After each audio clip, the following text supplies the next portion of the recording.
साथियों नमस्कार। मैं आपका फ्रेंड गिरिराज सिंह सिसोदिया। साथियों, पिछले वीडियो में हमने आपको बताया था एम्बिशन सिस्टम और बीएस स्टैंडर्ड के बारे में। आज हम आपसे चर्चा करेंगे पीयूसी सर्टिफिकेशन के बारे में। ये क्लास 9th में है और आपके सीबीएसई सिलेबस में है। सबसे पहले यानी ऑटोमोटिव में जो मैं चीज़ बता रहा हूँ, तो सबसे पहले आपको ये जानना ज़रूरी है कि पीयूसी क्या होता है।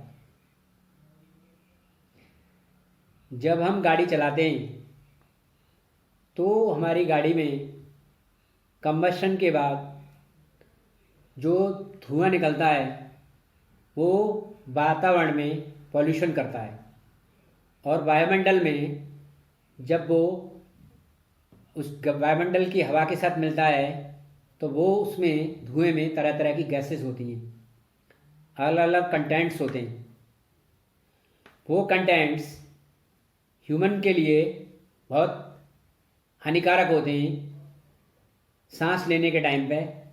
तो उन चीज़ों का पता हम पीयूसी यानी पॉल्यूशन अंडर कंट्रोल जो सर्टिफिकेशन कराते हैं उसमें हमें पता चल जाता है कि इसमें कितना कितना कंटेंट्स है, कार्बन मोनोऑक्साइड कितना है, सल्फ़र कितना है। तो इस तरह से अलग अलग चीज़ों का हमें उसमें पता चल जाता है जो सर्टिफिकेट हम बनवाते हैं। साथियों, कई पेट्रोल पंप वाले लोग कितना चोरी करते हैं इतनी।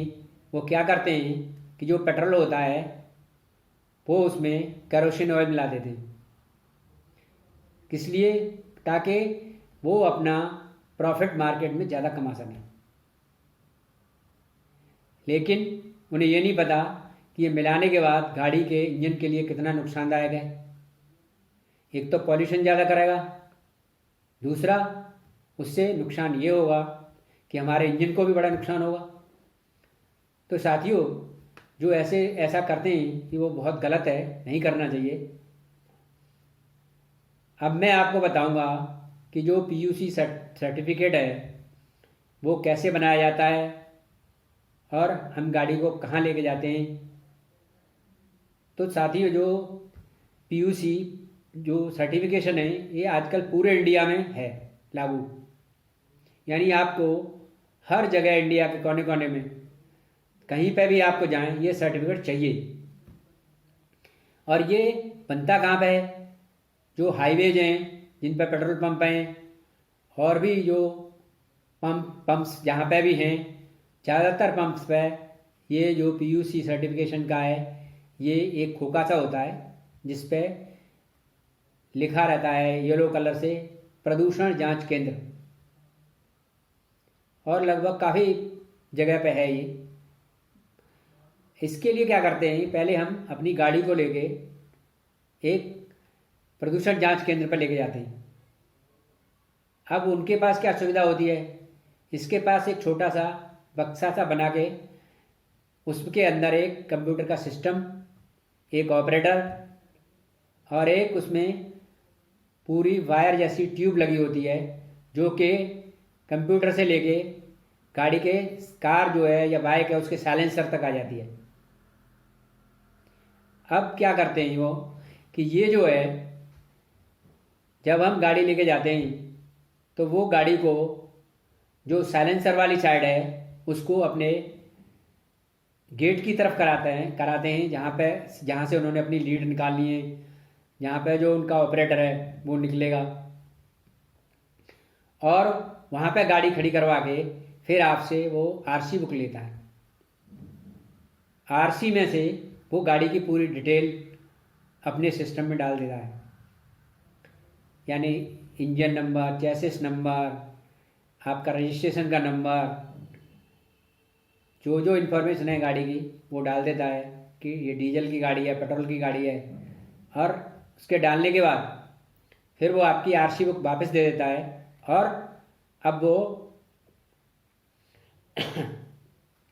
अपना पीयूसी सर्टिफिकेट का प्रोसेस चालू करता है। साथियों, जब वो पीयूसी के लिए पहले आपको बोलता है अपना इंजन चालू करिए, तो हम इंजन को चला देते हैं, अपनी कार को चालू कर देते हैं। अब उस कार से थोड़ी देर में स्मोक्स जो है निकलने लगता है, धुआं निकलने लगता है। वो बोलता है इसका एक्सीलेटर दबाइए, फुल दबा दीजिए। हम पूरा दबा देते हैं। इसके बाद बोलता है इसको छोड़ दो, तो हम उसको छोड़ देते हैं न्यूट्रल में करके। अब वो गाड़ी चलती रहती है। वो उसमें जो लीड है उसको लीड को उसके उसके साइलेंसर के अंदर ऐसे करके लगा देता है, इस तरह से। तो जो कंटेंट्स हैं उस लीड के द्वारा अंदर तक चले जाते हैं, और जो उसका सिस्टम है, यानी जो जो उसमें प्रोग्राम डाला हुआ है, वो प्रोग्राम में ये आ जाता है कि इसमें इतने इतने कंटेंट्स हैं।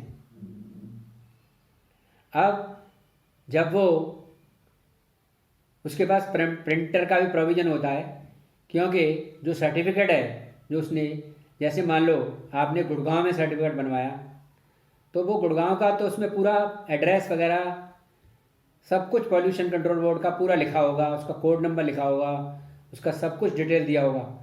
साथ ही साथ आपने जिस सेंटर से आप बनवा रहे हैं उसका एड्रेस भी होगा, और उसमें वैल्यूज़ मिनिमम मैक्सिमम जो जो कंटेंट्स हैं उनकी वैल्यू भी दी होंगी। तो आपकी जो वैल्यू आ रही है वो सिस्टम में हो जाएंगी, ये इतना इतना आया, जो आज में रीडिंग ली है तो इतनी इतनी रीडिंग आई। अब मान लीजिए जो मिनिमम मैक्सिमम वैल्यू दी हुई है, आपकी गाड़ी मान लो आपने सर्विस नहीं कराई है, उसका धुआं एकदम गंदा है, काला धुआं दे रही है, तो ऐसे में उस आपके पैरामीटर गलत आ गए तो वो आपको सर्टिफिकेट इशू नहीं करेगा। फीस उसने मान लो चार्ज की है, अभी नहीं की है, लेकिन आपसे फीस भी नहीं लेगा और आपको सर्टिफिकेट भी नहीं देगा। लेकिन आप अगर उससे रिक्वेस्ट करते हैं कि मेरा बिल्कुल ख़त्म हो गया है, तो वो एक दिन के लिए आपको बना के दे देगा कि आप अपनी गाड़ी की आज सर्विस करा लो, कल इसको दोबारा करा लेना। अगर वो मान लो आपको सर्टिफिकेट इशू कर देता है तो उस पर हैवी पेनल्टी लगेगी, साथ ही साथ आप पे भी पेनल्टी लगेगी। क्यों कि गाड़ी जो है उसके कंटेंट्स चलाने की पोजीशन में नहीं है, और फिर भी आप उस पॉल्यूशन सर्टिफिकेट को लेके घूम रहे हैं। इसलिए अगर आपके कंटेंट सही नहीं आए हैं तो आप उस सर्टिफिकेट को यूज़ मत करिए, या फिर एक दिन का ही बनवा लीजिए अगर बिल्कुल ख़त्म हो गया तो, और फिर अपनी गाड़ी को ले जाके सर्विस स्टेशन पे उसकी अच्छे से सर्विस कराओ, और फिर नेक्स्ट डे उस गाड़ी को लेके आओ। फिर आपके जो कंटेंट से बिल्कुल ठीक आ जाएंगे और आपकी गाड़ी का सर्टिफिकेट सही काम करेगा। तो इसके सर्टिफिकेट के बनाने के लिए 100 रुपीज़ चार्ज करते हैं। अब ये जो है सर्टिफिकेट जो है वैलिड होता है 6 मंथ्स के लिए। एनसीआर में ज़्यादातर जो सर्टिफिकेट बनते हैं 3 मंथ्स और 6 मंथ बनते हैं। जो 3 मंथ्स के बनता है सर्टिफिकेट, उसकी थोड़ा कम फीस लगती है, और जो 6 मंथ का बनता है उसकी थोड़ा ज़्यादा लगती है। तो इस तरह से ये सर्टिफिकेट जो आपने बनवाया है, ये पूरे इंडिया में आप कहीं भी जाएंगे ये हर जगह काम आएगा। मतलब ये सर्टिफिकेट ऐसा नहीं कि हरियाणा का है तो हरियाणा में यूज होगा, दिल्ली का है तो दिल्ली में यूज होगा, ये पूरे इंडिया में। और इसको जब भी कोई ट्रैफिक वाला आपसे मांगता है तो आपको ये उसे दिखाना पड़ेगा, और ये वैलिड होना चाहिए। वैलिड का मतलब है कि जिस डेट को इशू हुआ है और जितना पीरियड दिया उसने 3 मंथ से 6 मंथ, उस मंथ तक की डेट तक से पहले तक ही चलेगा वो, इसके बाद वो वैलिड नहीं है। दूसरा, जब वो प्रिंट करता है सर्टिफिकेट को तो आपका गाड़ी का नंबर वगैरह भी उसमें आ जाता है, पूरा प्रिंट में आ जाता है। तो इससे चेक करने वाले को कोई किसी तरह का डाउट नहीं होता, वो आराम से आपका सर्टिफिकेट देख सकता है। तो मुझे साथियों, मैंने आज आपको पीयूसी के बारे में बताया कि पीयूसी क्या होता है, पीयूसी कैसे बनता है, कैसे काम करता है। तो आपको ये, मुझे उम्मीद है कि आपको अब पीयूसी के बारे में पता चल गया होगा कि पीयूसी सर्टिफिकेट क्या होता है। तो अगर आपको ये वीडियो अच्छा लगा हो तो लाइक करें, और आपने अगर मेरा चैनल अभी तक सब्सक्राइब नहीं किया है तो प्लीज़ इसे सब्सक्राइब ज़रूर कर दें। Thanks for watching. जय हिंद, जय भारत।